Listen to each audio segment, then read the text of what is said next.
Actor Robert De Niro used his speech at the Gotham Awards to go after Donald Trump, which made Trump very grumpy.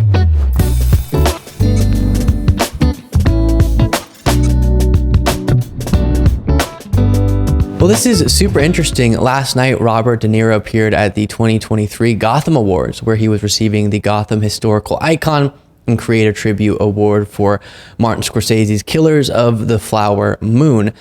And according to De Niro, producers or someone at Apple edited his speech that was going to go up on the teleprompter last minute to take out parts that he had written about lies in the country, Republicans specifically, and Donald Trump even more specifically. So you'll see him in the clip I'm about to play realize that happened and pull out his phone to read what was not up on his teleprompter.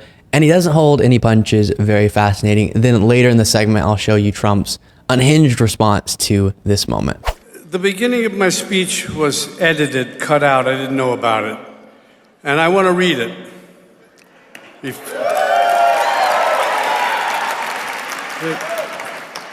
It was, thank you. History isn't history anymore.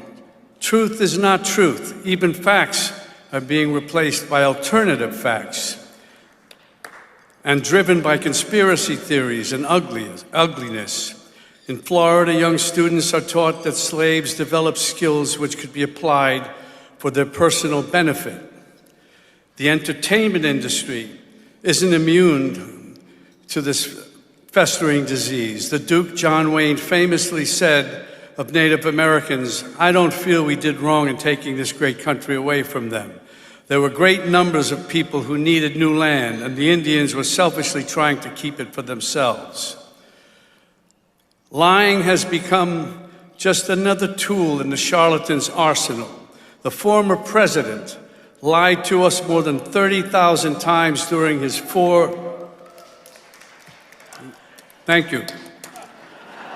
years in office, and he's keeping up the pace in his current campaign of retribution. But with all his lies, he can't hide his soul. He attacks the weak, destroys the gifts of nature, and shows disrespect, for example, by using Pocahontas as a slur. Filmmakers, on the other hand, strive, and this is where I came in and I saw that they edited all that.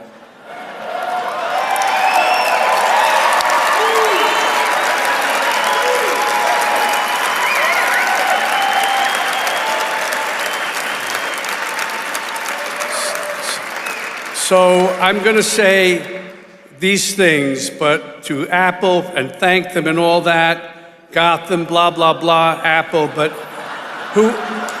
I don't feel like thanking them at all for what they did. How dare they do that, actually? You know, it's interesting. I understand that we don't want every award acceptance speech to become a political speech and every situation to be political, but as someone who covers politics every day and talks about it constantly, and more importantly, understands the huge impact on everyone's lives of politics, it's sort of therapeutic moments like that to see the elephant in the room acknowledged, especially so publicly. Because often I'm walking around feeling like, are people seeing what's going on? And at least there, the answer is yes. And of course, in sort of normal political moments, I totally understand keeping that off the table in a lot of atmospheres, but this is not a normal political time. And what we talk about on the show constantly is the threat to democracy. We'll circle back to that later in the segment, but Robert De Niro focused on the prevalence of lies, and obviously those connect. And I know that when that gets called out, the common response is, well, there have been lies in politics for so long. That's a part of politics. And that's true, unfortunately. But what we're seeing within the MAGA Republican contingent of the GOP, it's next level and will have a lasting damage on our country, on our democracy. The types of extreme MAGA Republican lies that are being perpetuated are ones that we're going to be dealing with for potentially decades. Like the idea that if a MAGA Republican loses, it's because the election was stolen. Then they win. Oh, it's fine. They can only win. Or in a more general sense, the way that for many of his supporters, Trump has become the ultimate source of truth. And it's why he can tell 30,000 plus documented lies, as was mentioned, as president. And his followers still will tell me at rallies that he's the most honest person they've ever seen. It's why the percentage of his followers that trust him is higher than the percentage of his followers that trust their friends and family, based on that disturbing poll. And so now this universe has been created for his followers to live in. And even once he's politically irrelevant, I don't know how you pull someone out of that universe. Before going further, let's take a look at Trump's response to the clip we just watched. He wrote on Truth Social, Robert De Niro, whose acting talents have greatly diminished. Isn't it interesting how just coincidentally, people who were once talented always become no longer talented right when they happen to criticize Trump? Very interesting.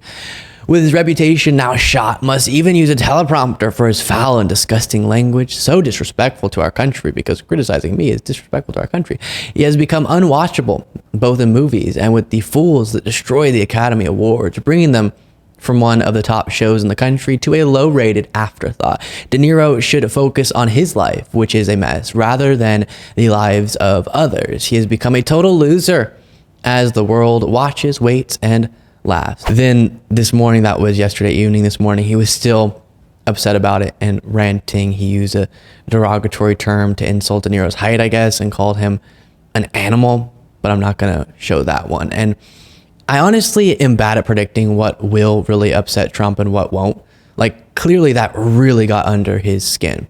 Instantly, he became vicious about De Niro. Certain combinations of words, for some reason, by certain individuals really set Trump off, which is rather strange. I think there's something to what people have mentioned, which is growing up, Trump probably really wanted to be loved and respected in these more traditional elite circles. And he wanted to be a star himself, loved in Hollywood, among the political elites. And so when those people roast him, it really hurts his feelings. Speculation is, of course, that's kind of why he got into politics, getting roasted by Obama that one time. And no one makes Trump more mad than Obama. I think because Obama is sort of everything that Trump wishes that he could be. But getting back to the important conversation in this segment, as I was saying earlier, as I walk around in the world, so often I feel a little bit crazy because there doesn't seem to be an awareness of, among a lot of people, the political moment that we're in. Most people that I've talked to in my personal life have no idea about any of the details of Trump's attempts to prevent the peaceful transfer of power in 2020 and 2021, which is a defining moment for Trump as a political figure, the defining moment. The fraudulent elector scheme, no idea. The attempt to block the certification of the election, no idea. All these different massive moments people just haven't heard about. People aren't aware of his plans for a second term that are super frightening. And I'm not blaming them for that. I think clearly there's a failure on the media end to properly convey these messages. It's part of why moments like what we watch from Robert De Niro, even though he didn't even get into those specific topics, are good to see. At least he's so publicly expressing how disturbed he is by MAGA Republicans. But I do think it's crucial, whether it be public figures like that speaking out or in your personal life, having conversations with people, to bring the conversations back to the democracy piece of it. Point out the general lies, point out the rewriting of history, all of it, but make sure to outline how democracy is on the line in 2024, because that's what everything else is built on. All the other issues, as I've said so many times, get built on that foundation of a functioning democracy. So we have to make sure that it continues to function. Here are some moments from interviews with two Republicans, Adam Kinzinger and Liz Cheney, warning Americans about this very fact. You say Donald Trump, if he is reelected, it will be the end of the republic. What do you mean? He's told us what he will do. It's very easy to see the steps that he will take. People who say, well, if he's elected, it's not that dangerous because we have all of these checks and balances, don't fully understand the extent to which the Republicans in Congress today have been co-opted. One of the things that we see happening today is a sleepwalking into dictatorship in the United States. Do you still consider yourself a Republican? So it's a tough question. I do, only in that because I don't want to give up on that fight. I mean, this country needs two healthy parties, a healthy Democratic Party and a healthy Republican. So I'm not going to give up that title. A country needs a good conservative and a good liberal movement at any time in their lives. I still have the title, but I voted Democratic last election cycle. If it's Trump against Joe Biden, I'll vote Democratic this coming one. Because, Anderson, I really believe it's down to one issue on the ballot. And not taxes, not even abortion, nothing. The one issue is, do you believe in democracy or do you believe in authoritarianism? And I think that's the only thing we should be voting on. Now, I know what you might be thinking. Luke, I feel like we've had this conversation before, which we have, and that's sort of the point. A few months ago, I realized I can't be talking about how people don't properly grasp the threat to democracy that is posed by Donald Trump and his movement if I'm not doing my part to change that. And of course, I'm just one little show, but when looking at even my analytics, if I talk about this enough and even just some of you do what I'm about to lay out in your lives, that would be hundreds of thousands of people having conversations that could potentially shift some people's viewpoints. So just like how so many of my discussions on the show about Trump or MAGA Republicans come back to the threat of authoritarianism in 2024, that's how your political conversations have to go too if we want to move the needle. Is the person that you're talking to aware of the fake elector scheme?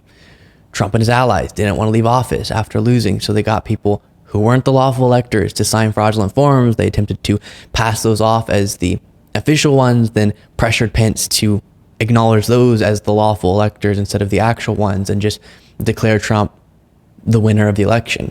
That would have disenfranchised millions of voters. And I always start with that one because I've noticed the largest percentage of people go, wait a minute, that doesn't sound legal or democratic, which obviously it's not. Then do the same thing with the schemes involving local election officials, trying to get them to override the will of their state's voters. Go through all of these different schemes that we've gone through on the show. Mention that Trump's own former lawyer said Trump told those around him he just wasn't going to leave office even though he lost. And then at the end, a desperate Trump saw all of his plans failing and sicked a mob on the Capitol to stop the certification of the election. And a Colorado judge confirmed that's what he did by finding that he engaged in insurrection. A judge in a court of law has found that the sitting president of the United States of America at the time engaged in insurrection against the United States, and people are considering electing that guy again. Let's put him back into office, knowing that the last time he had that office, he did an insurrection. Crazy. Make sure that the person you're talking to is aware of that. Then walk through his plans for a second term. He's planning to, and bragging about locking up his critics, and then planning to invoke the Insurrection Act to crush demonstrations according to extensive reporting. And he's planning to centralize control, install loyalists across the bureaucracy so he can do whatever he'd like without pushback. Bring up that he called for the termination of the Constitution. Just goes on and on and on. And throw in, why not, that he's a civilly liable rapist, has been indicted 4 times and impeached twice. And if you're able to, with somebody, walk through all those facts and they're still willing to go vote for Trump, I don't know what to tell you. By the way, bring up these conversations with people who have their heads, screwed on correctly, not someone that you know won't be receptive. I'm talking about a lot of disengaged liberals and centrists have no idea about a lot of what I just laid out. So you're talking with somebody, oh, look, Robert De Niro called Trump out for his lies. That's right. Also, do you know about all this? Oh, Trump was good for the economy. I hate him, but he was good for the economy. I hear people say, well, actually, Biden's been much better. But also, are you aware of all of these different things that are democracy related? So just like how I'm trying to do on this show, as many political conversations as possible have to come back to the threat to democracy and of authoritarianism. Experts have weighed in. That's where we're headed if Trump wins in 2024. And if we have political conversations like that's not the case, then of course we can't blame people for not understanding the magnitude of the moment. And the 2 biggest things that drive me crazy right now about covering American politics are the lack of an awareness about what we just laid out and the lack of an awareness about the effectiveness of Biden's presidency. I'll link a video or 2 in the description of my past breakdowns of what I mean when I say that and the economic superiority of Biden's record over Trump's. So at least among my audience, our goal from now until the election is to bring every conversation that we can back to these fundamental truths about the election, so that whoever we reach, at least they know. At least they know. They can make their own decision, but at least they know these facts. Before we go, don't forget to become a member at lukebeasley.com/membership to get the daily bonus show Monday through Friday, exclusive bonus show for our members. Plus, follow me on Threads at Luke Beasley Official, Instagram at Luke Beasley Official, X at Luke P. Beasley, and sign up for the Beasley Brief, a daily morning newsletter that summarizes the previous day's events by going to lukebeasleyshow.com/brief. And I'll talk to you all next time.